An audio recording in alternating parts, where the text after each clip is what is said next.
Perfect. Good morning and welcome to Lex Duo's class on how to build your own AI sourcer.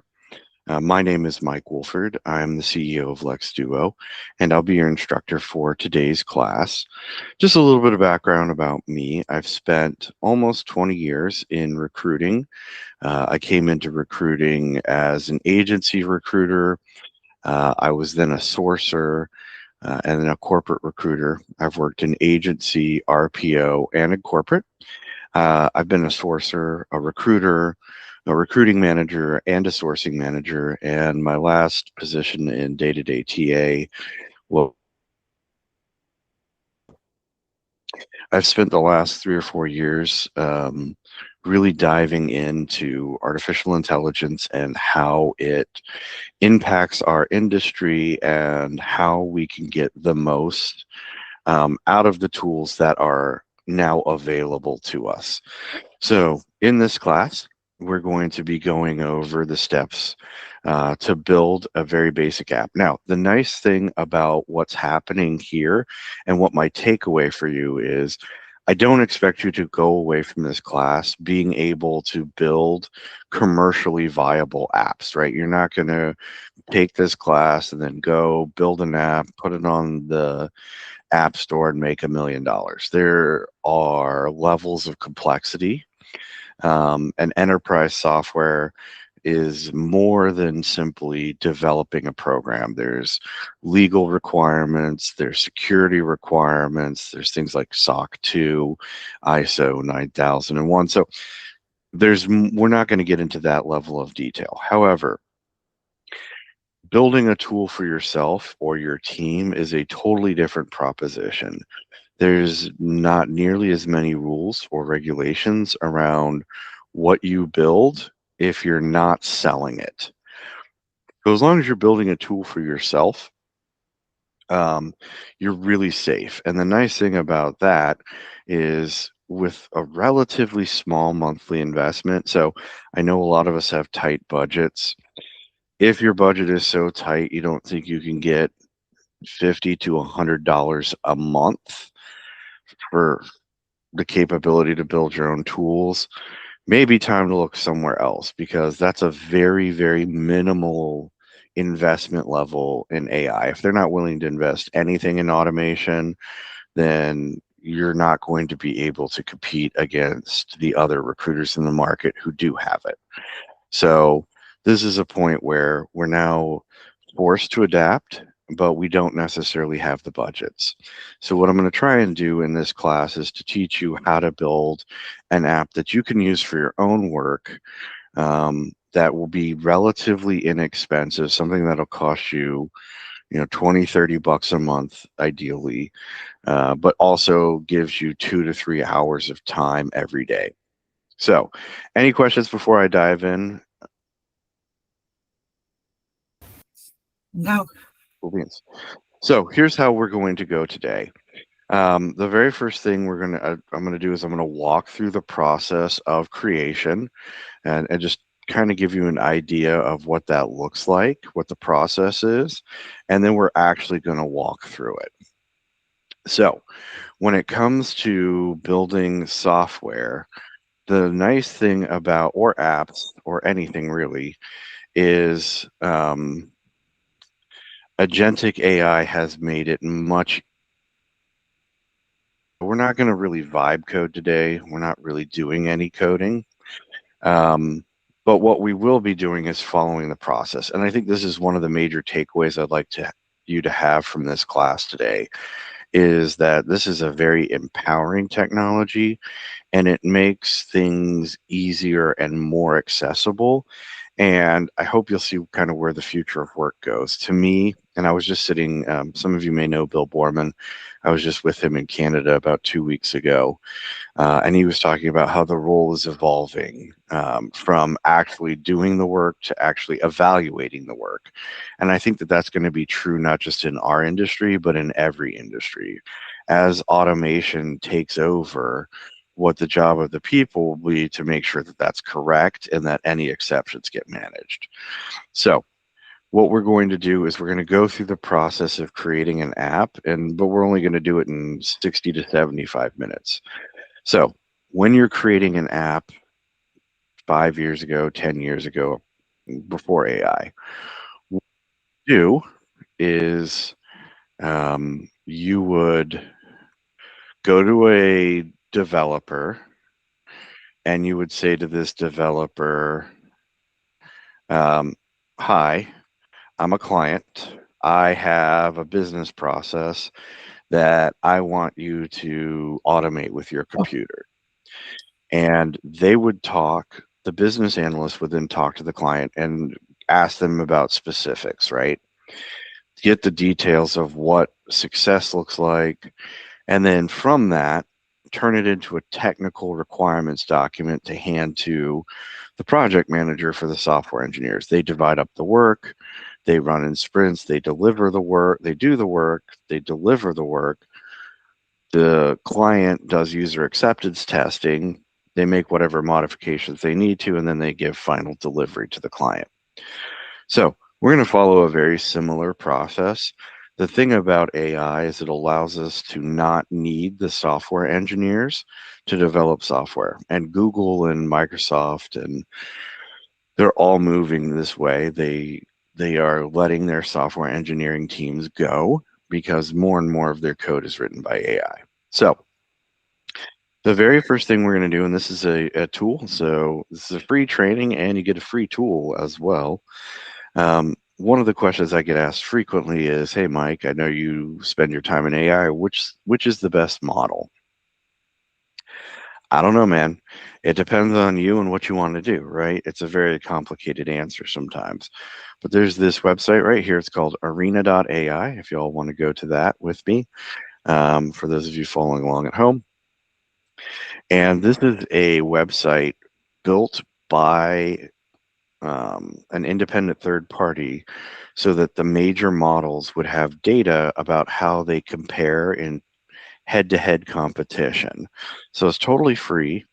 It's not something that they advertise, but it's legal. It's on the up and up. They're doing this for market research. You will see what I mean as I get into it. But if you go to arena.ai, you're going to see you have options here. And battle mode is how you put two AI side by side. Now, if you do battle mode, it'll pick them randomly. Agent mode is for complex tasks. We may actually go into agent mode here in the future. Side by side is I have two different models I want to compare side by side. So here's GPT versus Gemini. And I'm just going to do one so you see what it's like.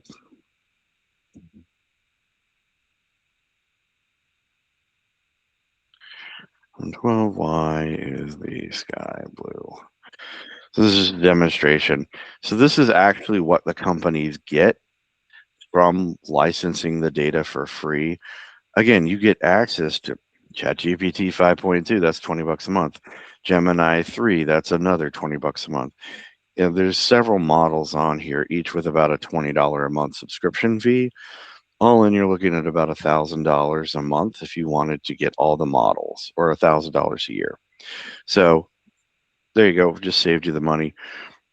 And here you go. This is the two different models answering the same question. So for those of you who are wondering, kind of, hey, what's the best model for me? In addition to building these apps today, you could come here, use this, and find out what model works best for you. So I'm going to do a new chat here, and I'm not going to do side by side. I'm going to actually do direct. I personally like Gemini 3. This is the 3.1 Pro preview. And what we're going to do over here is we're going to start prompting. So prompting is the beginning of programming, not the end. But the problem with me is I'm not a software engineer and I don't know everything that I need to know to put into a prompt to tell the AI everything it needs to know in order to build the app I want. So what we're going to do is we're going to follow the process like we're the client. So here's what we're going to do. I'm going to say, please treat me like I'm your client and you are my technical, because that's who you'd meet with if you were um, actually going to build software. The first thing you do is you would sit down, not with the software engineers, but with a technical business analyst or somebody with a similar title. They're going to take your requirements. They're going to ask you questions, and then they'll create a technical requirements doc. So that's what we're going to do here. Um,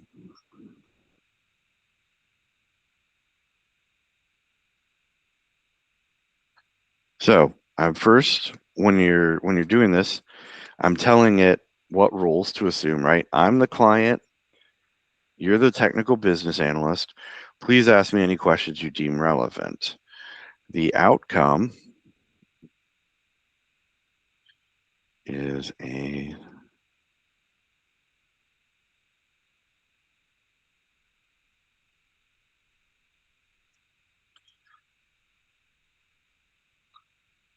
so as we're prompting, right? The first thing is I'm giving it roles.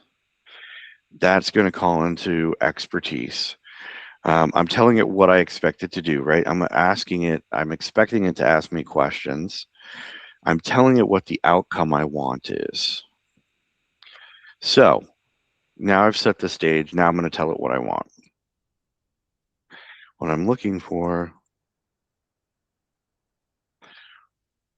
allow me to search by keyword,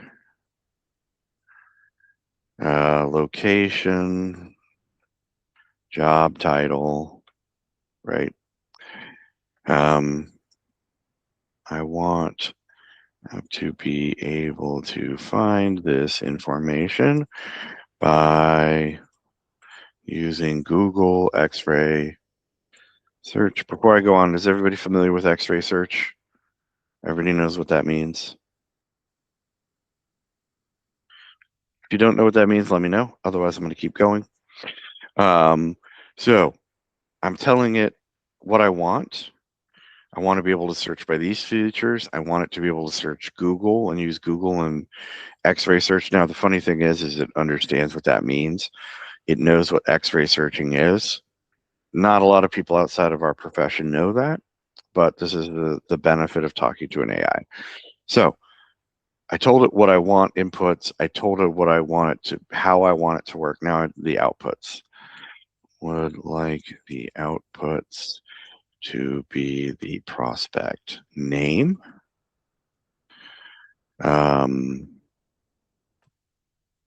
job title, location, company, and work email, link to original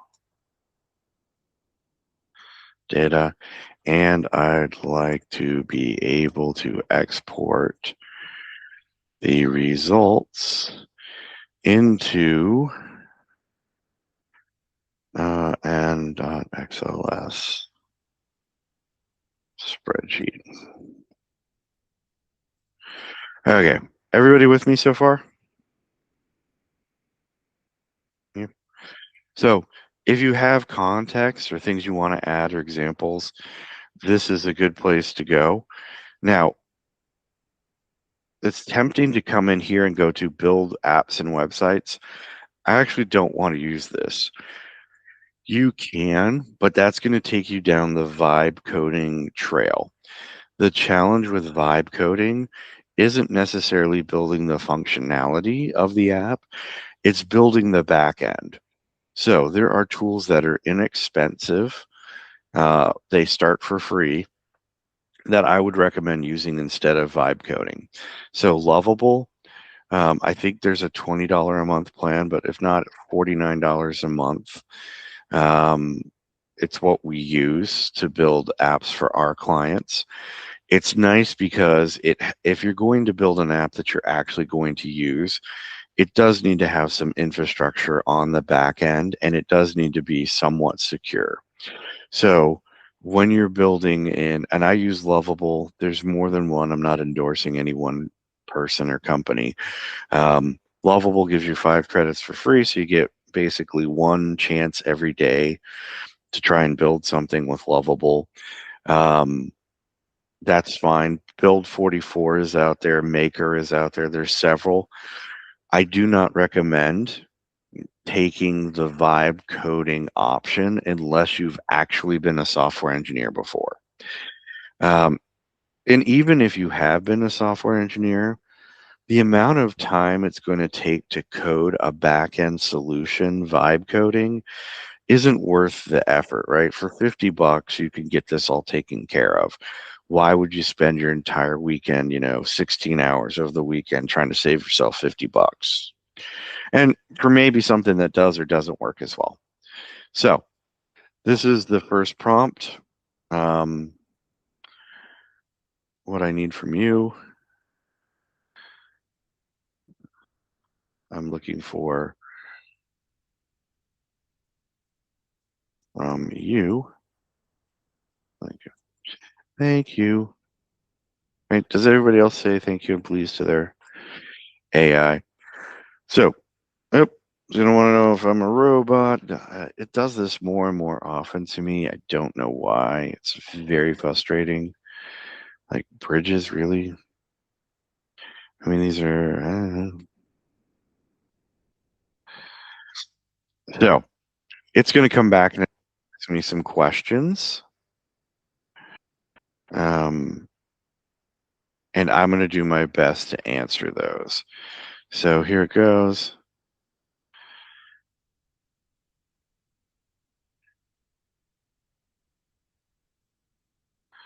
So it's going to ask me a few questions. Now, I want to keep this simple. This is a build we're trying to do, you know, 60 to 90 minutes. So I'm not going to dive down the rabbit hole here. So let's just answer the questions. One, um, let's start with LinkedIn and see how it goes. If we need to expand, we can. Two, how do I want to?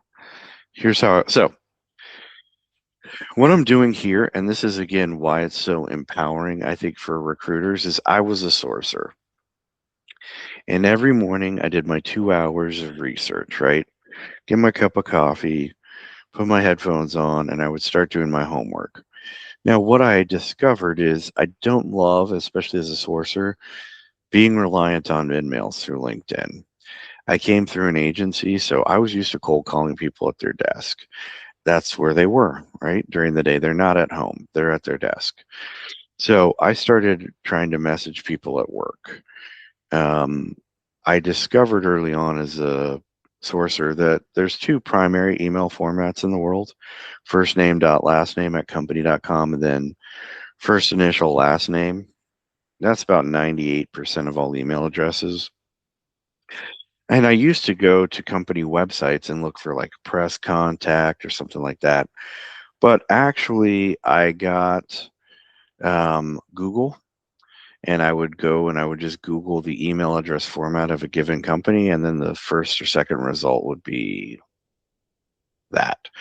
So normally I would target one company at a time, so I only had to find one email address format, and then I could just manually plug them in as I filled out my spreadsheet.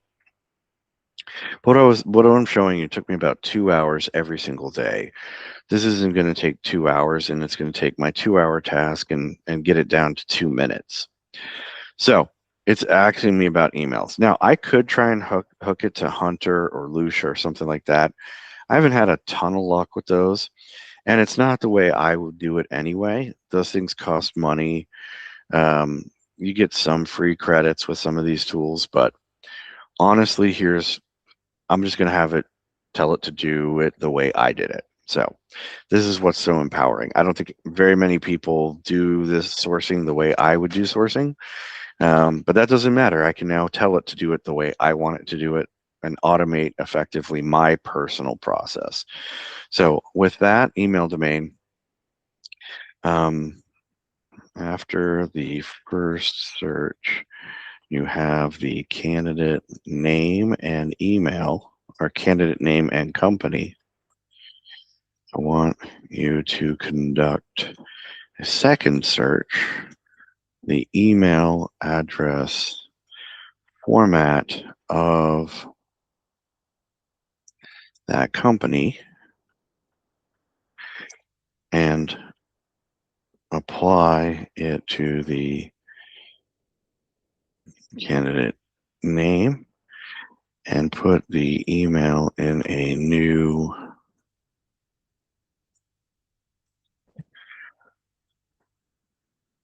so what I did is I just told it to do what I basically did, which is the first search I would go through, I would get somebody's name, I would get their company, I would get their job title, and then once I had that information, I'd go back and do a second search and find the email address format and then add that to the spreadsheet. I used to concatenate it because I'd go through one company at a time, which as a sorcerer, I recommend. Find who your client hires from, source through those 3 companies. Just my little tip there, the way I used to do it. So I don't necessarily want to do it that way. Now, you can, if you have Hunter, if you have Lucia, if you pay for one of these accounts, you can log in and you can get an API so that your app can use Lucia. There's nothing wrong with that. We're going to go over how to do that in a second. It's very straightforward. It's just copying and pasting numbers. So that I've added. Okay, so search engine. We can't just search Google with an app. You and me, we can sit down at a computer, we can open a web browser, and we can search the internet, but the web browser is interfacing for us. Without a web browser, you can't, as a human, access the internet. The same thing is true for an app. It needs a way to connect to the internet and search the internet. So that's what Serper is, and I already have an account. We're going to go over that. So Serper is a way to actually search the internet here. User accounts and history. So now it's asking me, is this just for you or is this for an enterprise level? It's trying to use my, hang on, sorry, I got to answer this one. Have a Serper account already. Or this is private just for me, right? I'm building this for me and maybe a few of my teammates. Do I want to save the history of my searches? So again, this is another level of complexity. If you have a CRM and you can get the API to your CRM, you could take the data directly from here and put it into your CRM through the API call. Now, I don't have a CRM set up, so I'm not going to hold anybody's data because this is just an example. But if I was building this for real, this is why I use the export, because I can export the data and then put a CSV file into my CRM. Almost every CRM has an Excel file upload capability. And that kind of, for me, skirts around having to plug it into the API. Now, if I was using this for my whole team and my whole company was using it, then it makes sense to hook it to the database so we can keep track of each other's movements and not step on each other's toes. So that's just something to keep in mind there. So for this particular one, since we're just setting up a demo, we don't need to hook it to a database. So it's asking me about that. And then what format? Let's do CSV as a file. Okay. So I answered the questions. And now it's going to come and it's going to put together a master prompt for me. And this I'm going to copy and paste and put directly into Lovable. So this is where our paths in a road diverge. People who are hardcore vibe coding are going to put this in the vibe code, and they're going to have to spend an entire weekend building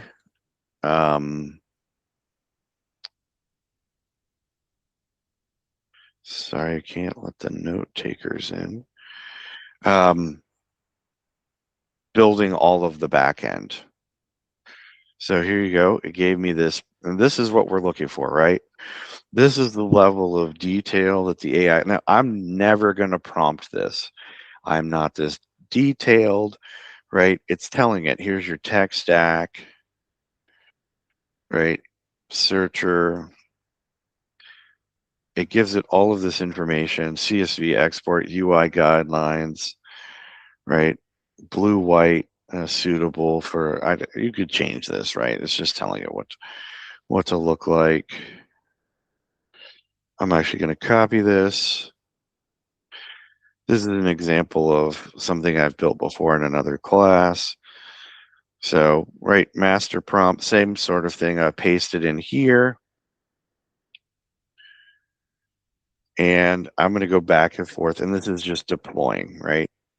Just getting asked questions from the AI. And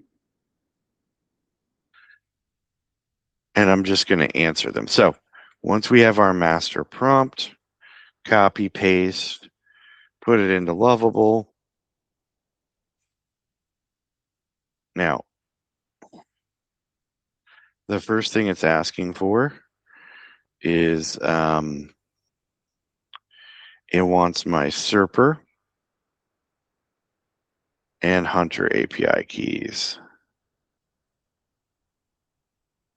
Okay, so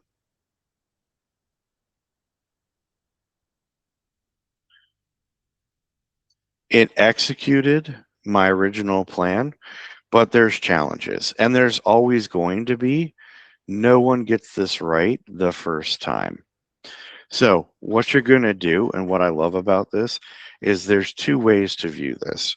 I view my Gemini as my technical business analyst. Inside of Lovable, Lovable is built on top of Claude. So you can actually, if you go down here to plan, this is you talking to Claude. So it's not Gemini, it's not ChatGPT, it's Claude. I actually use this kind of like my project manager. So I have my technical business analyst and my project manager. When I get stuck on a technicality, I will ask, I'll take a screenshot, and this is the beautiful thing, and I'll go back into arena.ai and I'll give it a screenshot and I'll say, I'm stuck here. We're going to hide Hunter field. And then, so this was a app I built in the last class, exact same process. The difference was I tried to use Hunter and the API wasn't calling. So that could be a challenge. Now, when you're building these tools, you're going to need to set up some free accounts. So I mentioned in the emails, I'm using GitHub. This is for the place to put kind of the technical backend documentation. We're using SERPer because, and let's see here if I remember the passwords.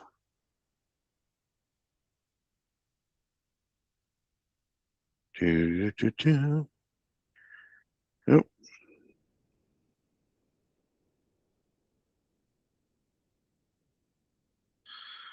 Oh, goodness. Okay.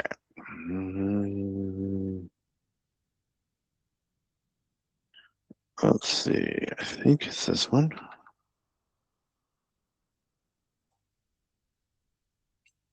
Hmm.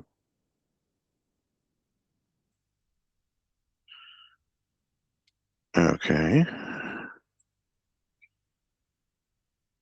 Sorry, guys. Trying to remember which.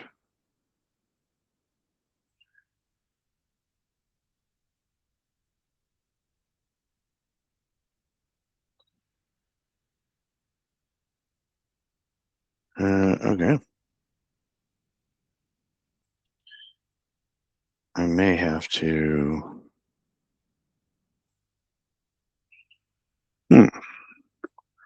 Forgot your password. Let's see if we can reset the password. Sorry, guys. I'm going to turn this off for just a second. Out.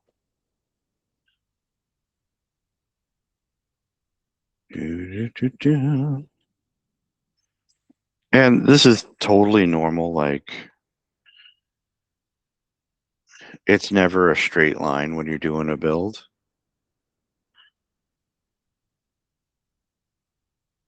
All right. You know what? I'm just going to create one.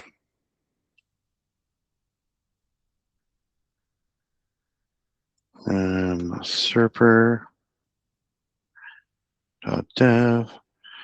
I'm actually going to sign up. Why not? Doesn't cost me anything. So Mike Woolvard. I'm going to send this to my personal email. And images with cars. You're probably going to see a lot more of these prove your human catch phrases. All right, so give me 2 seconds. Let me turn this off.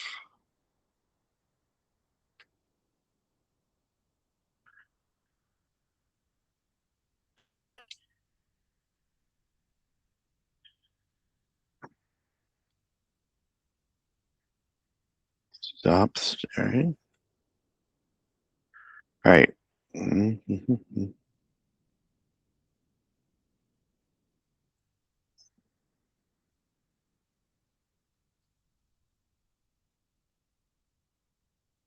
So I'm just going to verify my email address. It's been verified. Okay.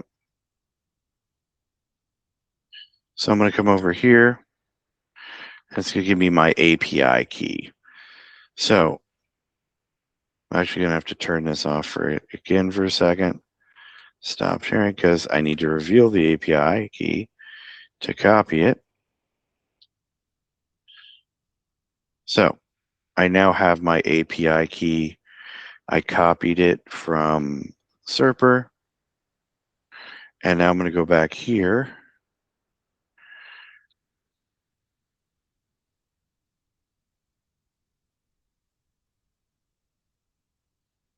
Okay, I'm going to ask it.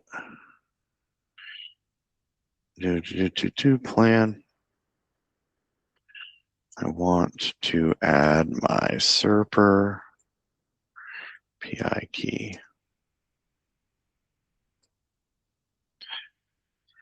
So right now it's undoing what I did before, which was putting Hunter and the Hunter IPO. So it's hiding that. It takes it a second. And then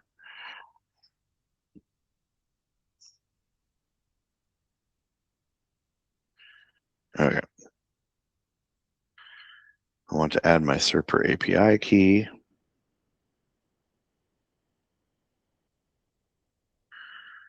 It's going to think about that for just a second. And it's going to pull up a place to put my API key. Now, you don't want to put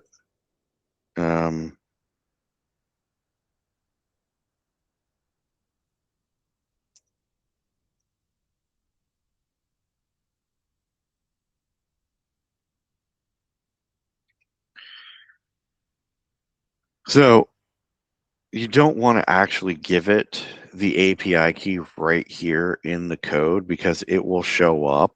If you right click any website, you can inspect the code. If you put the API key in there, there you go. It's going to publicly publish that on the website. So again, this is super nice if you have an ATS that has an API, if you have a CRM that has an API, you can connect it to this tool and it can pull data from those sources. It's relatively straightforward once you have the functionality built. You're literally just connecting it. So it's going to have basically a vault or whatever you want to call it, where your API keys are securely stored. That way, if somebody looks at your code, they're not going to get your API keys. Now, the danger is if they get your API keys, they can use your API credits. And so right now, for example, I have $25 of credits on Serper. That's actually probably a year's worth of searching. So if somebody finds it, they could just eat through your $25 and then you're going to have to spend more. You're going to have to set up another API key because this one got compromised, and it just becomes um, it just becomes more of a challenge than it's worth. So you definitely, even if it's just for you and your team, you still want to take these minimal safety precautions and hide your API keys. Don't just copy the API from Serper, from Hunter, from the CRM, and then just paste it in the prompt screen, because unfortunately AI doesn't always tell you best practices. It just does what you tell it. And so if you give it the API key, it may or may not tell you or warn you that that is a good or bad idea. So this is the nice thing about building with a tool like Lovable or Build or something like that, is it makes it easier on the back end, so you don't have to create everything and you don't have to do the things you don't even think about as a recruiter, right? Like most of us um, um, don't worry about that. Yeah, Al, there's a question. Go ahead, Al.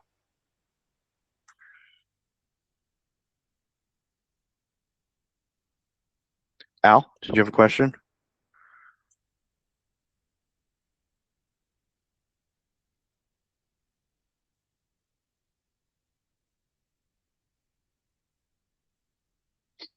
Is it in the chat?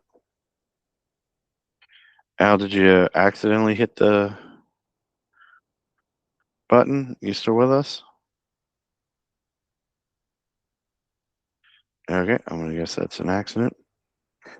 So now that we've taken the prompt from our basic idea through the technical business analyst, we've now given the master prompt to Lovable. It's built us the main product, and then we had to connect it to our sources.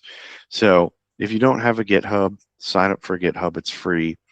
When you build in Lovable, um, it's going to be able to connect to your GitHub, which is just your repository. So, and it's a place where updates can get pushed. So for example, I have our website here. When I go into Lovable and I open up our website, it's already connected to Vercel and all of these other tools. So once I create the update for the website, it automatically gets pushed through the ecosystem.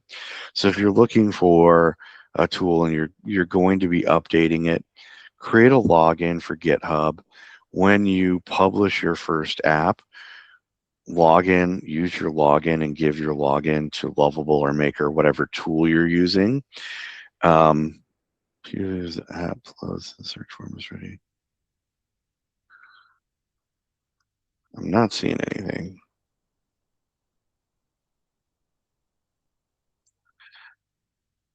And even the best laid plans of mice and men sometimes go astray.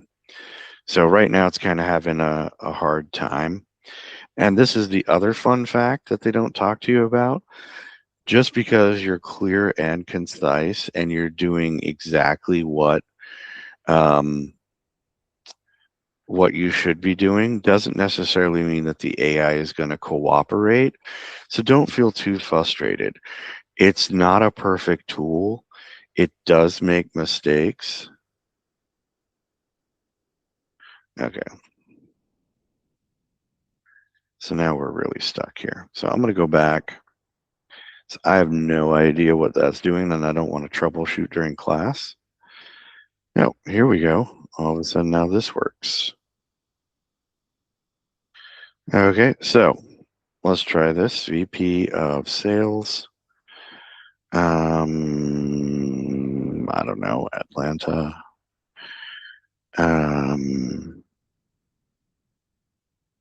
Staffing. Execute.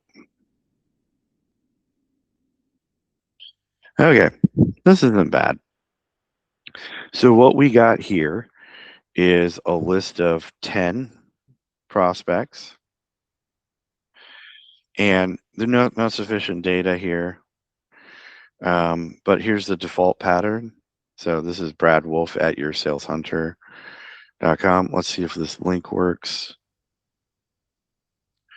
It is blocked from linking like that. LinkedIn will block you because I'm behind a wall. So anyway, there's the link that works. This is somebody I'm not connected to, and they're in staffing. VP of Sales Recruiting. There you go. So the other nice thing about AI is it gets context, right? So this is really working. It went to the real internet and found real information about real people. So what we're going to do, yeah, go ahead. Question? Yeah, go ahead. You can unmute yourself.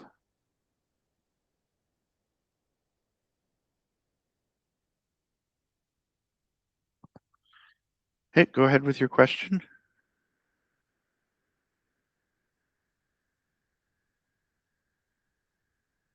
I'm not hearing you. Do you want to put your question in the chat, maybe?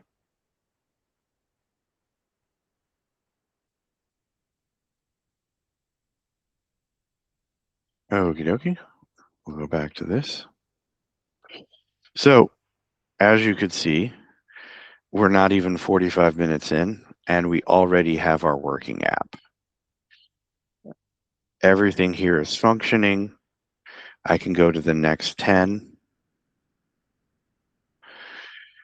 So this is fun, right? It's not able when entering the API.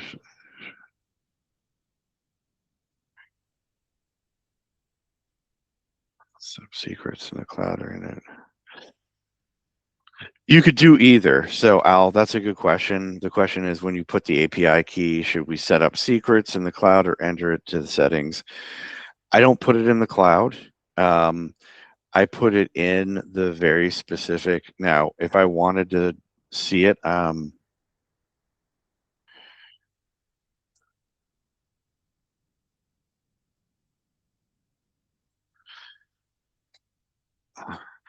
so it'll pull up the back end, and you can manually put in your API keys if you want. You can ask it where it puts it. So there's a way to do it from drop downs, but AI agents, the thing about them is view the back end. And we're going to go back here and we're going to see the back end of the app. And under here, secrets. This is where you're going to put your API keys.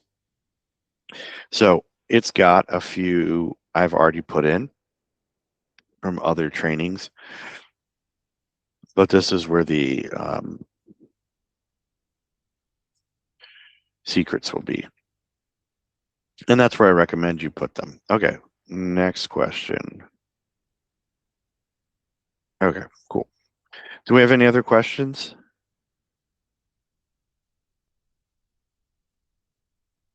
No? Cool beans. So this is it, right? Like it gives you a nice way to add secrets. So here's you can add the secret name, you can put the value in, you can add another. It's all sitting right here. Here's my Serper API key. So we just created that. And you can rotate your lovable key. You don't really need to. Okay.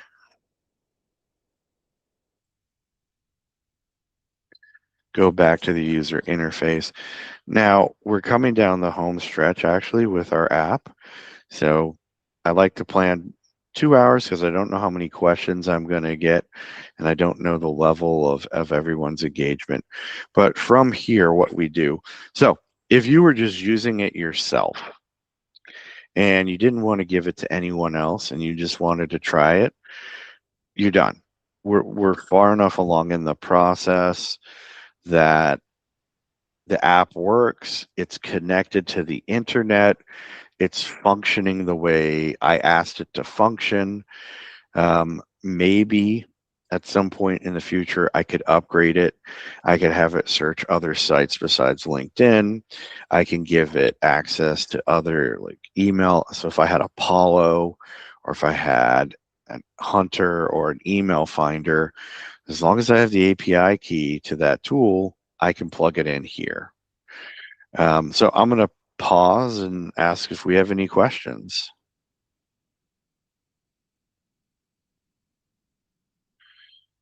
Nope. Okay. Well, from here, we're just going to publish. We're going to, returning to the app preview. I want to run a search.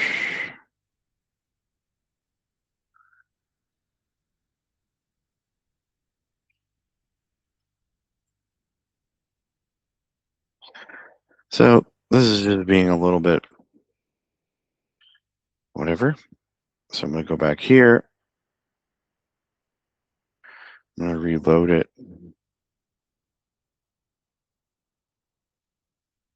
There we go.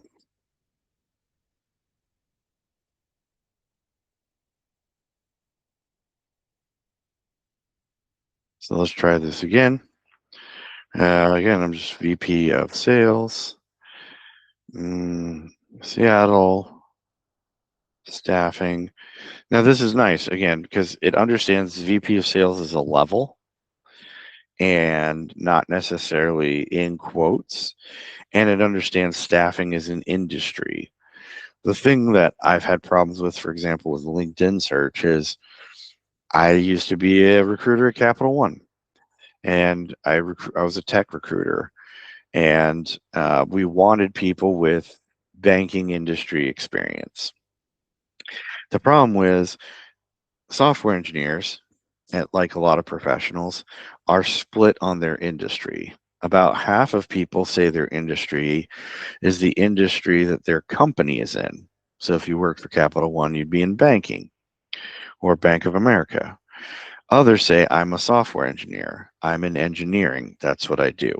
So anytime you put it in industry, you're definitely kneecapping your results, right? You're definitely losing results. The nice thing about having an AI is, especially an LLM, is that it understands nuance and complexity without having to be told. So to me, this was amazing because I would spend 2 hours a morning doing this work manually. And again, this is just me showing you one example of automating sourcing research the way I did it. It is not the limit, right? There's a lot of creative people in our industry, and on this call, you have places to go, you have things to see, you have your own techniques.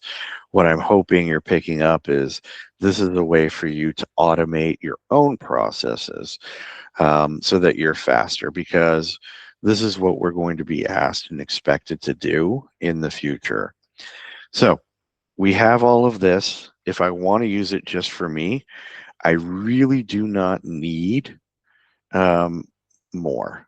But if I'm going to share it with others, now again, it's already connected to my GitHub, so I can publish it. It's going to come up with a little URL. Now, I can add a custom domain, and this is what Vercel is for. So So if we added, it's just GitHub. It's not Stack Overflow.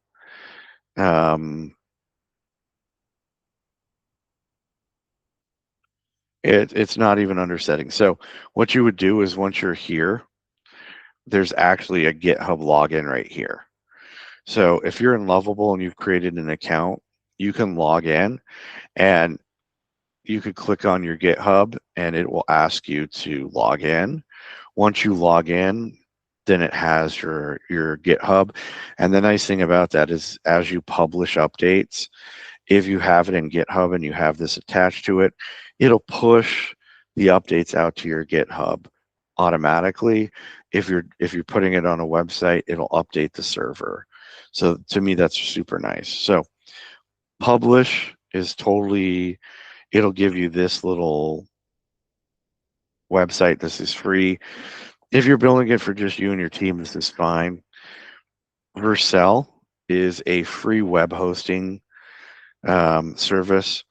You can get websites for literally nothing, but you could get plenty of websites for like $10 to $12 a year because there's not a lot of volume. You're not, if you're having less than 500 people a month come to your site and use your tool, it's going to be free. So if you want that custom website because you want to share it with your company and your team and you don't want it to look like a Lovable app, on their servers, that's fine. You can add that custom domain.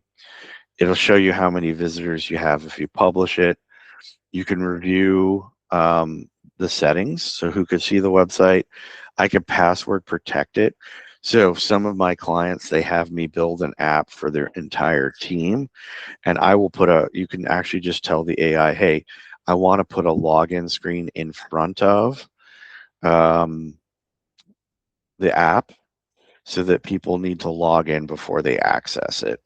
And you could say, I want a username and password. You could create a username and password and then keep it to yourself and give it to your team. So that way only the people with the username and password can use it. If you want that added layer of security. Now, another nice thing here is we have a security review and it's going to run an in-depth scan. So I'm going to run that one just because we're wrapping up on production here. It's going to take a look and see if it finds any security issues. This is super nice to me because I'm not a software engineer. I don't actually know where there could be codes or flaws. If you put your API key in the wrong place, the security review is going to catch it. I did that the very first time I built an app. I did not know about securely storing API keys. So when I ran the security check for the very first time, it said, hey, by the way, your API key is fully exposed, and anybody who right clicks and looks at your code is going to be able to find your API key and steal it.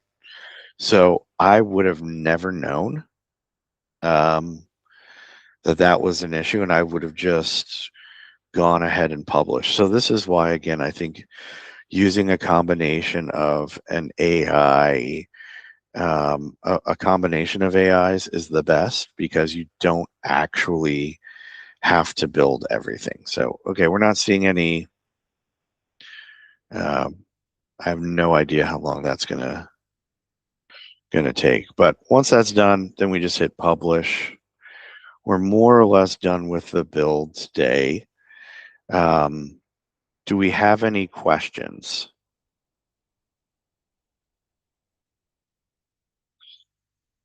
Awesome. Well, guys, I want to really thank you for your time. If you're looking for apps, we actually have a sourcing app like the one you saw today. It's $4.99, $4.99 a month. If you go to our website, generativesalespro.com, we actually have a few apps. What we specialize in and what we teach this AI apps and GPTs, we teach for free for a couple of reasons. One, these are really smaller more individualized apps. We work on an enterprise level. These are things that an individual can build to speed up their individual processes. These aren't necessarily enterprise tools. If you are interested in an enterprise tool, we do offer automations and agents. And what I mean by that is we offer automations of processes with something called N8N. So I'm going to share my screen here again with you guys. There's basically two types of AI that are being widely applied right now. What in the world is this? I didn't click that. Where is N8N? This is the beautiful thing about the internet now is you don't actually get what you clicked on. So two different things are happening at the enterprise level, and that AI is going to be deployed. So for example, let's say you're a staffing firm and you have an onboarding process. That could be across 4 or 5 different teams. And it could be a variety of systems, and it could be hours and hours and hours of work. So when you have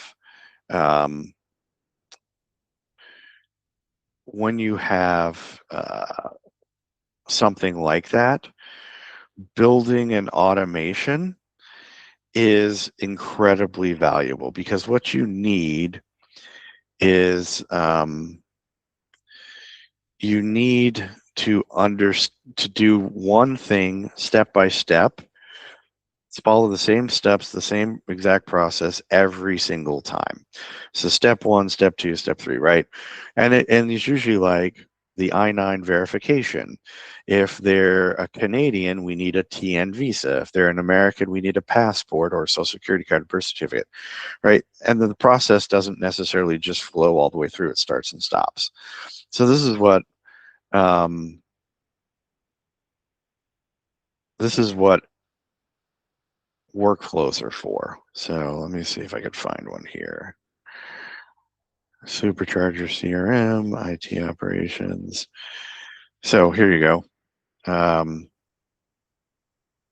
Let's see if we can find. Typically, you can actually search for, here we go, templates.